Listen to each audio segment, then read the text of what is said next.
Everyone, आज हम बेटा मुद्रा और साख का जो रिमेन पार्ट रहता है उसके बारे में पढ़ेंगे। हमने पढ़ा था मुद्रा क्या है और किस तरह से जो बैंक है उसमें हम डिपॉजिट करते हैं, बैंक किस प्रकार लाभ कमाता है, आवश्यकताओं का दोहरा संयोग क्या होता है, ये सब हम पढ़ सकें।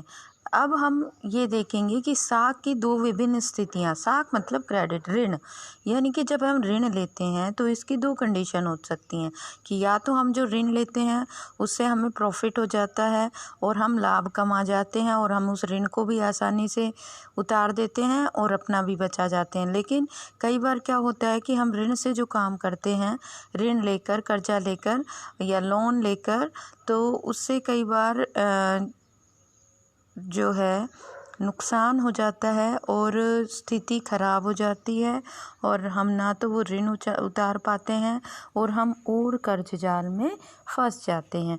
तो इसमें ये दो ही स्थितियां दी हुई हैं, एग्जाम्पल दिए हुए हैं। त्योहार का मौसम है कि सलीम ने जूता निर्माता कंपनी से उसको ऑर्डर मिलता है कि उसको 3000 जोड़ी जूते बनाने हैं, जिसे 1 महीने के अंदर पूरा करना है। उत्पादन को पूरा करने के लिए सलीम को सिलाई चिपकाने के काम के लिए अतिरिक्त मजदूर रखने की आवश्यकता है। इन सब के लिए वह इन खर्चों के लिए क्या करता है, 2 स्रोतों से ऋण लेता है। यानी कि एक तो वह चमड़ा व्यापारी को चमड़ा अभी देने का प्रस्ताव रखता है और बाद में भुगतान करने का वादा करता है। यानी कि जहाँ से वो चमड़ा उठा रहा है जूते बनाने के लिए, उसको कहता है कि चमड़ा अभी दे दो, भुगतान मैं बाद में करूँगा। दूसरा, वह इस बड़े व्यापारी से 1000 जूतों के लिए अग्रिम भुगतान ले लेता है, यानी कि एडवांस ले लेता है, तथा महीना ख़त्म होते ही वो ऑर्डर पहुँचा देता है और वह मतलब ऑर्डर पूरा करने में कामयाब होता है और उसको अच्छा खासा लाभ होता है। अब वो जो उसने चमड़ा उधार लिया था उसको भी आसानी से चुका देता है और वो अच्छे से और जो उसके हैं वो भी धन अदायगी कर देता है और जो उसको अच्छा प्रॉफिट हो जाता है। दूसरी हम देखेंगे कि इसमें यहाँ पर क्या है, धन की या जो उसने लोन लिया उसकी पॉजिटिव रोल है, यानी कि सकारात्मक भूमिका है। लेकिन कई बार नकारात्मक भी हो जाती है कि जैसे एक किसान है सौपना, उसने 3 एकड़ उसमें मूंगफली की फसल उगानी है, तो इसके लिए वह लोन लेती है साहूकार से, लेकिन फसल ख़राब हो जाती है। वो उसमें और दवाइयों का स्प्रे वगैरह भी करती है, लेकिन फिर भी वो नहीं बन पाती। तो अब उसकी जो फसल है पूरी ख़राब हो गई है, उसका कोई उत्पादन नहीं है और उसके सर पे कर्ज भी हो गया है। अब वो अगले साल अगली उसमें फसल उगाने के लिए फिर से दोबारा से कर्ज लेती है और फसल इस बार भी बहुत अच्छी नहीं होती, बस वो मुश्किल से गुजारा कर पाती है। लेकिन वो जो उसने लोन लिया था, कर्जा लिया था, उसको वो नहीं चुका पाती। तो इस तरह वो धीरे धीरे कर्ज जाल में फंसती चली जाती है और उसको उस कर्ज को चुकाने के लिए अपनी ज़मीन को बेचना पड़ता है। तो यहाँ पर हम देखते हैं कि कर्ज की, लोन की नकारात्मक भूमिका है, यानी कि कई बार तो सकारात्मक होती है और कई बार नकारात्मक होती है। ग्रामीण क्षेत्रों में साख की मुख्य मांग फसल उगाने के लिए होती है और फसल उगाने के लिए बीज, खाद, ये भी जो भी फसलों के लिए जो किसान हैं वो कर्ज लेते हैं और जब पूरी साल जो भी उसमें खर्चा आता है उसको करने के लिए, और जब फसल उत्पादन, जब फसल घर आती है तो उसको उतार देते हैं और अगली जो भी है उसके लिए फिर उनको कर्ज लेना पड़ता है।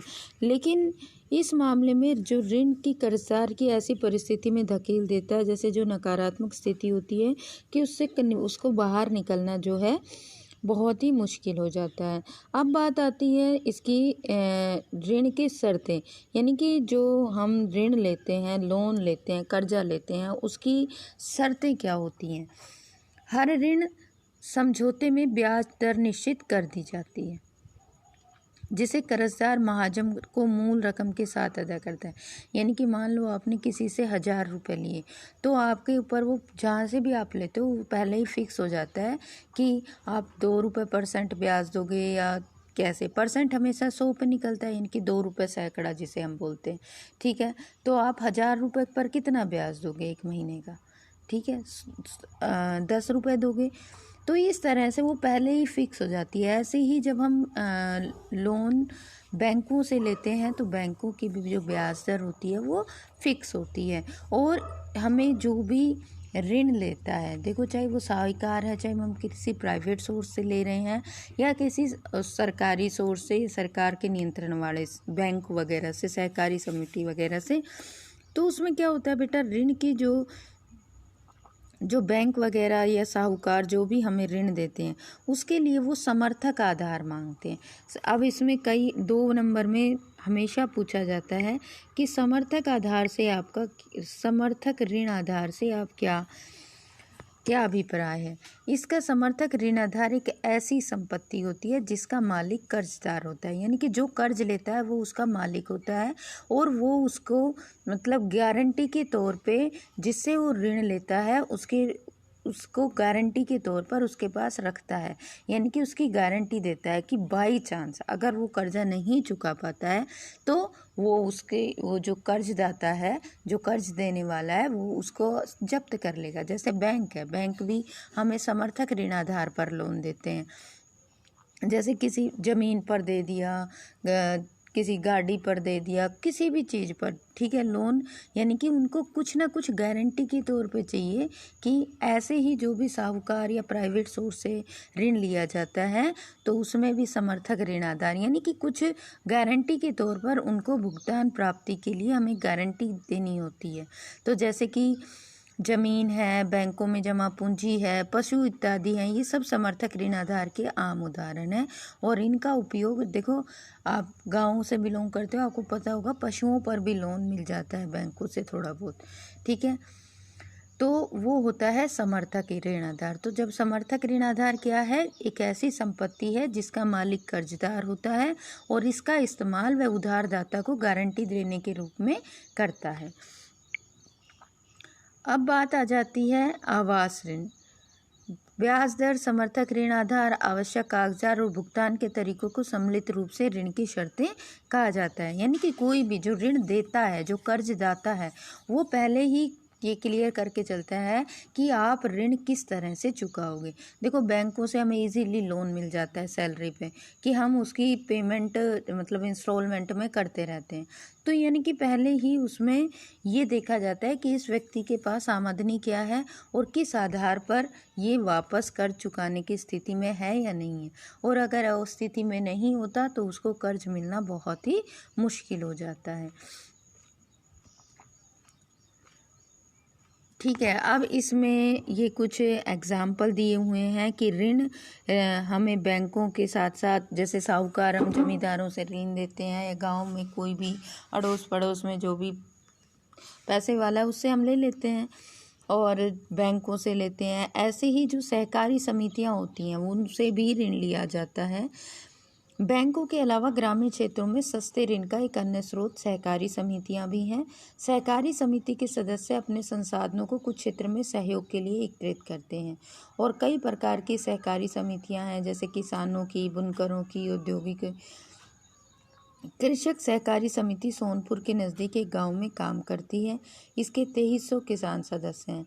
वे अपने सदस्यों से जमा प्राप्त करती है और इस जमा पूंजी को ऋण आधार मानते हुए इस सहकारी समिति ने बैंक से बड़ा ऋण प्राप्त किया है।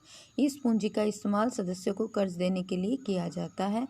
यह ऋण लौटाने के बाद कर्ज का दूसरा दौर शुरू किया जाता है, ठीक है। सहकारी समितियाँ क्या करती हैं, उसके मेंबर्स होते हैं और उन सब लोगों की उसमें जमा पूंजी होती है। उसी के आधार पर बैंकों से और ज़्यादा ऋण लिया जाता है और उनको उन लोगों में जिनको ज़रूरत होती है बांट दिया जाता है और जब वो एक साइकिल पूरा हो जाता है तो दूसरा शुरू होता है। तो इसमें बहुत सारे लोग इसके मेंबर हो सकते हैं। अब बात आती है भारत में औपचारिक क्षेत्रक में साख। एक मिनट, कितना चैप्टर रहता है ये देख के ही आगे चलो, अभी तो कर लेते हैं। भारत में औपचारिक क्षेत्रक में साख। औपचारिक क्षेत्र क्या होते हैं, जो बेटा फॉर्मल सोर्स होते हैं जिनके ऊपर सरकार का नियंत्रण होता है, वो होते हैं औपचारिक क्षेत्र। और अनौपचारिक क्षेत्र वो होते हैं जो प्राइवेट सोर्स होते हैं, जैसे साहूकार, व्यापारी या मालिक या कोई रिश्तेदार या कोई दोस्त जिनसे हम कर्जा लेते हैं, वो होते हैं अनौपचारिक। ये कई बार पूछा जाता है, औपचारिक अनौपचारिक में अंतर बताइए, या औपचारिक सोर्स क्या है या अनौपचारिक सोर्स क्या है। तो औपचारिक जिन पर सरकार का नियंत्रण होता है, जैसे बैंक हैं, सहकारी समितियां हैं, ये औपचारिक हैं। अनौपचारिक में साहूकार, व्यापारी, मालिक, रिश्तेदार ये लोग आते हैं जिनसे हम ऋण लेते हैं। भारतीय रिजर्व बैंक ऋणों के औपचारिक स्रोतों पर, अब औपचारिक पर तो किसका नियंत्रण होता है? आरबीआई का नियंत्रण होता है बैंकों पर, सहकारी समितियों पर, और वह देखता रहता है कि बैंक अपनी जमा का एक न्यूनतम नकद हिस्सा अपने पास रखें और बाकी वो लोगों को लोन दे दें या उनको कर्ज दे दें। व्यवसाय और व्यापारियों ऋण पर, उन पर जो प्राइवेट सोर्स होते हैं उन पर ऐसा कोई वो नहीं होता कि वो उसको मतलब उन पर कोई नज़र नहीं रखी जाती। अनौपचारिक सोर्सों पर वो अपनी मर्जी से कार्य करते हैं। छोटे कर्जदार इत्यादि को भी ऋण, और जो औपचारिक सोर्स हैं उसमें बैंक ये नज़र रखता है आरबीआई कि जो बैंक हैं वो बड़े व्यवसायी व्यापारियों को ही ऋण दे रहे हैं या बल्कि छोटे किसान, छोटे उद्योग, छोटे कर्जदारों को ही ऋण देते हैं। समय समय पर बैंकों द्वारा आरबीआई को यह जानकारी देनी पड़ती है कि वे कितना और किन को ऋण दे रहे हैं और उनकी ब्याज की दरें क्या हैं।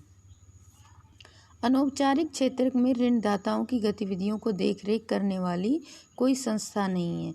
वे इच्छित दरों पर ऋण दे सकते हैं। उन्हें नाजायज तरीकों से अपने पैसे वापस लेने से रोकने वाला कोई नहीं है। साहूकार, रिश्तेदार अपनी मर्जी से कितना % ब्याज लेते हैं ये उनके ऊपर डिपेंड करता है।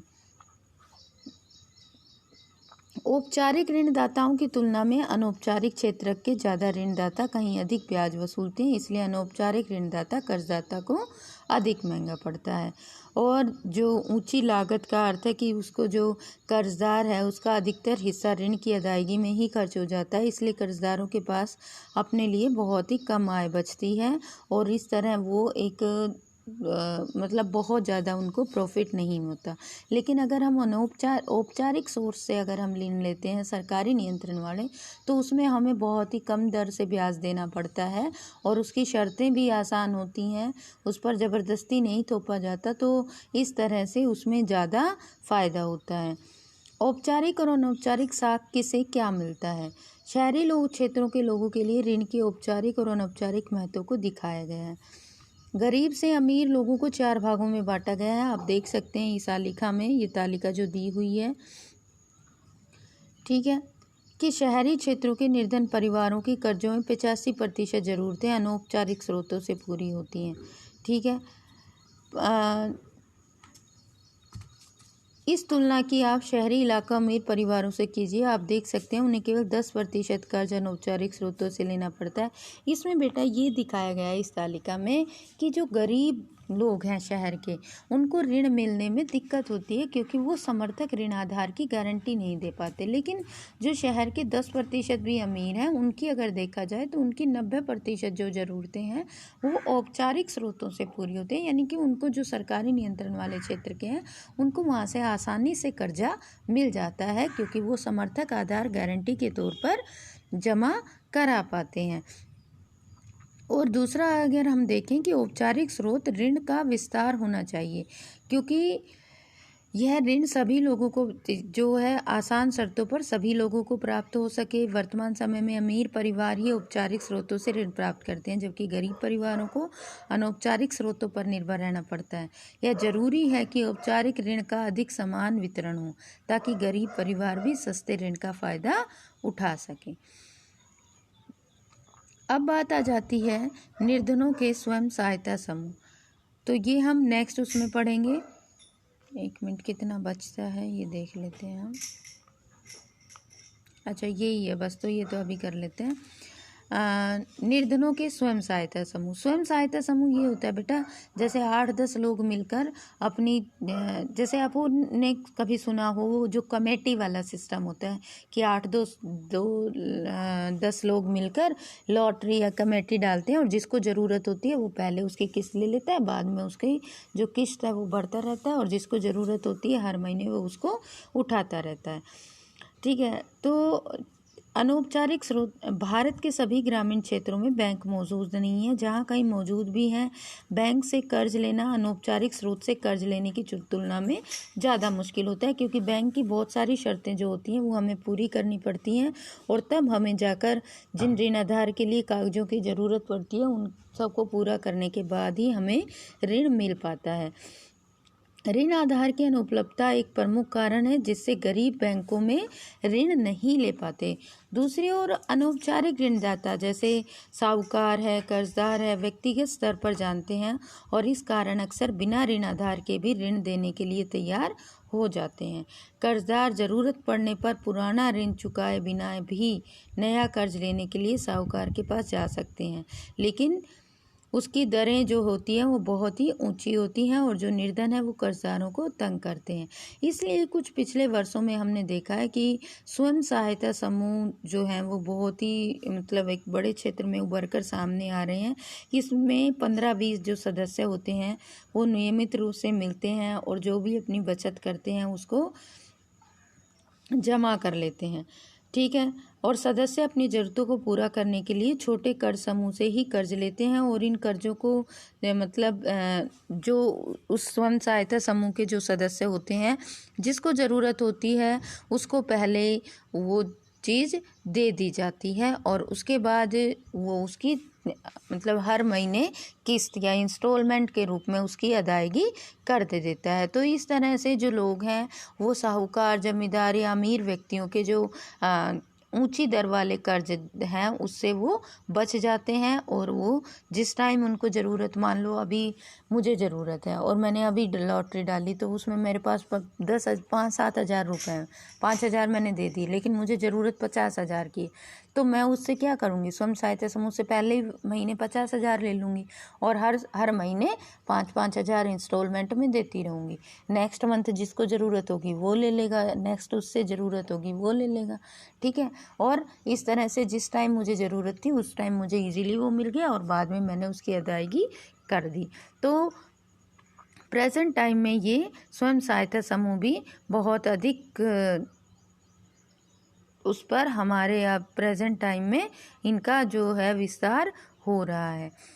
इसमें ये दिया हुआ है कि बांग्लादेश ग्रामीण बैंक का उचित ब्याज दरों पर गरीबों की ऋण जरूरतों को पूरा करने का एक बड़ा सफल इतिहास रहा है और इसकी शुरुआत 1970 में एक छोटे पैमाने से हुई थी और 2014 में ग्रामीण बैंक कितने लाख सदस्य हैं और गाँव में जो फैले हुए हैं और उनको आसानी से कर्ज देते हैं और उनकी गतिविधियों को सफलतापूर्वक शुरू कराने में मदद डालते हैं। अब इसमें एक क्वेश्चन 1 नंबर का ये बनता है कि ग्रामीण बैंक के संस्थापक 2006 में जिन्हें शांति के लिए नोबेल पुरस्कार सम्मानित किया गया वो कौन थे? तो वो थे प्रोफेसर मोहम्मद यूनुस। ये क्वेश्चन कई बार पूछा जाता है। तो इस लेसन में इतना भी, जो भी आपको डाउट्स होते हैं बेटा वो हम ऑनलाइन क्लास में क्लियर करेंगे, आप इसे डीपली रीड करोगे।